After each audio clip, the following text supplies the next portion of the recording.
নমস্কার বন্ধুরা, পদ্মদির রান্নাঘরে পুরনো বন্ধুদের অনেক অনেক ভালোবাসা আর নতুন বন্ধুদের স্বাগত জানাই। আজ আমি আপনাদের বাঙালির খুব প্রিয় চিংড়ি মাছের একটি দুর্দান্ত রেসিপি করে দেখাবো। আর সেটা হলো দই চিংড়ি। চিংড়ি মাছের মালাইকারি আমাদের সব বাঙালির খুব প্রিয়, কিন্তু এই রেসিপিটাও কিন্তু দুর্দান্ত হয় খেতে, গরম ভাতের সঙ্গে, পোলাওয়ের সঙ্গে। অবশ্যই কিন্তু রুচি পরিবর্তনের জন্য এই রেসিপিটা আপনারা বাড়িতে ট্রাই করতে পারেন। আশা করছি রেসিপিটা আপনাদের ভালো লাগবে।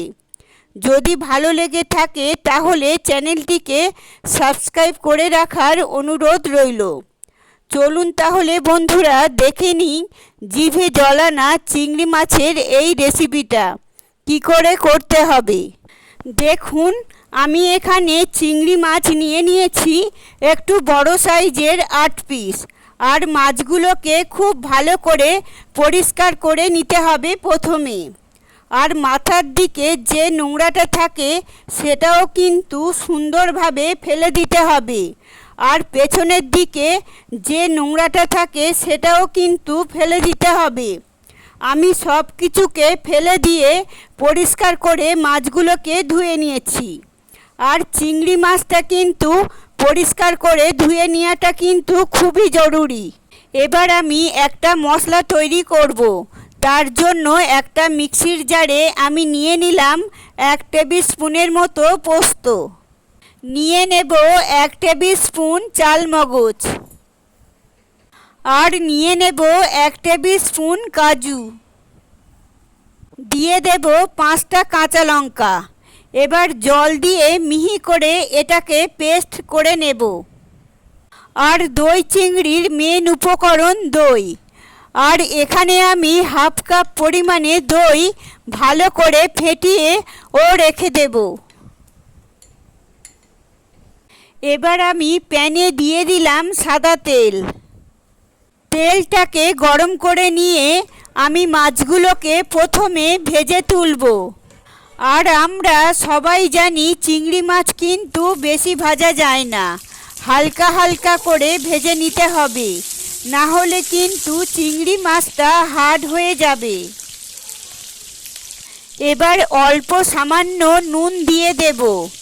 আমি কিন্তু কোনো হলুদের ব্যবহার এখানে করব না, যেহেতু দই চিংড়ি, তাই হলুদের ব্যবহার কিন্তু হবে না।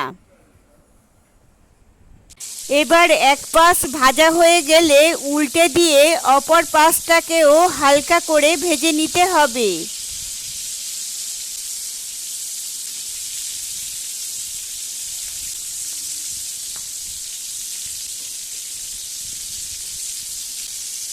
দেখুন, মাছগুলো কিন্তু আমি হালকা করে ভেজে নিলাম। এর চাইতে বেশি ভাজার কিন্তু কোনো দরকার নেই। অপর পাশটাকে হালকা করে ভেজে নিয়ে এবার আমি তুলে নিচ্ছি।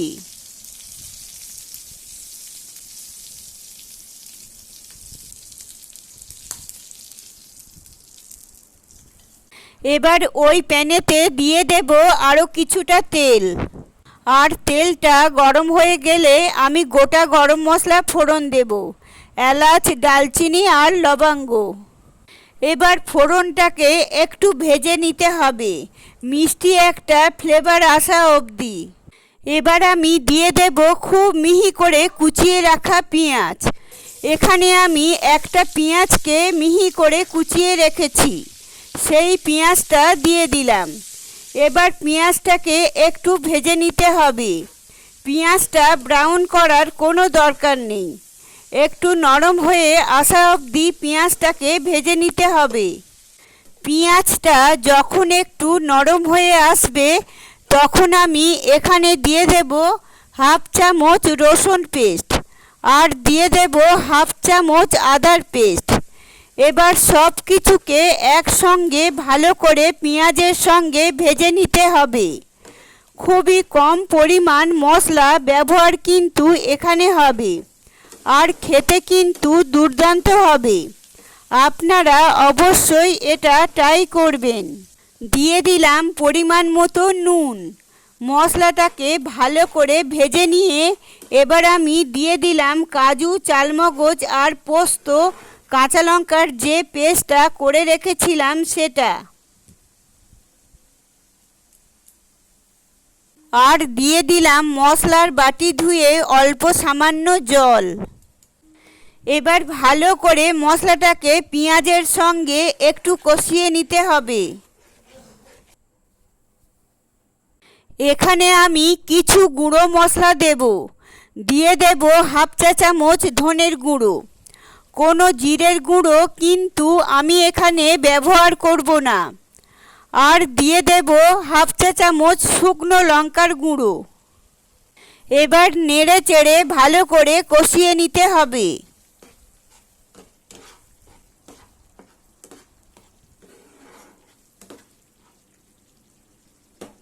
কিছুক্ষণ কষিয়ে নেবার পর যখন এরকম তেলটা আলাদা হয়ে আসবে তখন আমি এখানে দিয়ে দেব টক দইটা।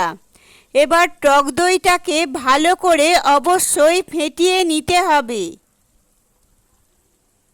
দিয়ে দেব পরিমাণ মতো চিনি। চিনিটা কিন্তু অবশ্যই করে দেবেন, কেননা এখানে টক দই ব্যবহার হয়েছে। আর টেস্টের ব্যালেন্সের জন্য চিনিটা মাস্ট, এখানে দিতেই হবে। তাই চিনিটাকে দিয়ে নিয়ে টক দইটা ভালো করে মিশিয়ে নিতে হবে। আর নুন, ঝাল আর মিষ্টিটা কিন্তু সবার নিজের টেস্টের ওপরে ডিপেন্ড করে আপনারা দেবেন। আপনারা যেরকম পরিমাণ খেতে পছন্দ করেন সেই রকম পরিমাণ দিয়ে নিলেই হবে। এবার আমি এই মশলার সঙ্গে দিয়ে দেব ভেজে রাখা চিংড়ি মাছগুলো।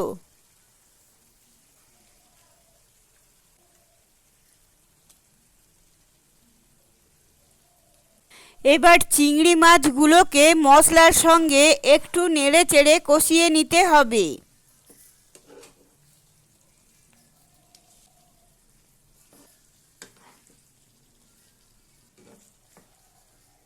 কিছুক্ষণ মাছগুলোকে মশলার সঙ্গে নেড়ে চেড়ে কষিয়ে নিয়ে এবার আমি এখানে জল ব্যবহার করব।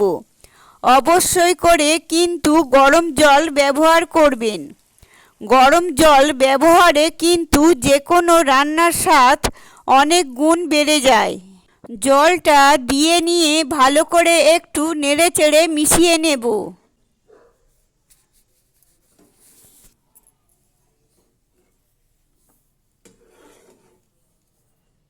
এবার ঢাকা দিয়ে আমি এটাকে রান্না করে নেব মিডিয়াম আঁচে মিনিট 10 মতো।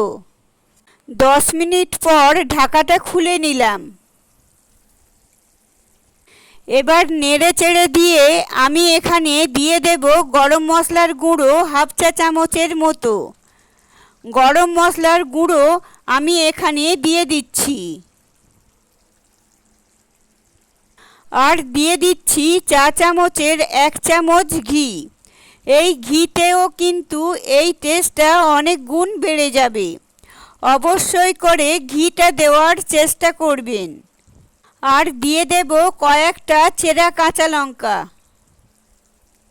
এবার সব কিছুকে একসঙ্গে নেড়ে চেড়ে মিশিয়ে দিয়ে ঢাকা দিয়ে আমি মিনিট খানেকের জন্য স্ট্যান্ডিং টাইম দিয়ে নিলাম।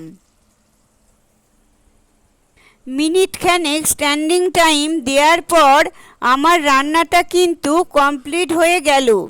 এই অবস্থায় কিন্তু নামিয়ে নিতে হবে, কেননা গ্রেভিটা কিন্তু পরে অনেকটাই টেনে যাবে। তাই এই রকম গ্রেভি থাকা অবস্থায় কিন্তু নামিয়ে নিতে হবে। আর এক্ষুনি আমি সার্ভ করব না, ঢাকা দিয়ে আমি এটাকে কিছুক্ষণ দমে রেখে দেব এইভাবে। তারপর আমি সার্ভ করে দেখাচ্ছি। আমি মিনিট 5 এটাকে দমে রেখে দিয়েছিলাম ঢাকা দিয়ে। এবার ভালো করে একটু নাড়াচাড়া করে মিশিয়ে দিয়ে গরম গরম পরিবেশন করুন, গরম ভাতের সঙ্গে অথবা পোলাওর সঙ্গে। আর এনজয় করুন। রেসিপিটি কেমন লাগলো অবশ্যই কমেন্ট করে জানাবেন। আর যদি ভালো লেগে থাকে তাহলে একটা লাইক দিয়ে দেবেন। আর আমার চ্যানেলে নতুন বন্ধু হয়ে থাকলে চ্যানেলটি সাবস্ক্রাইব করে পাশে থাকবেন।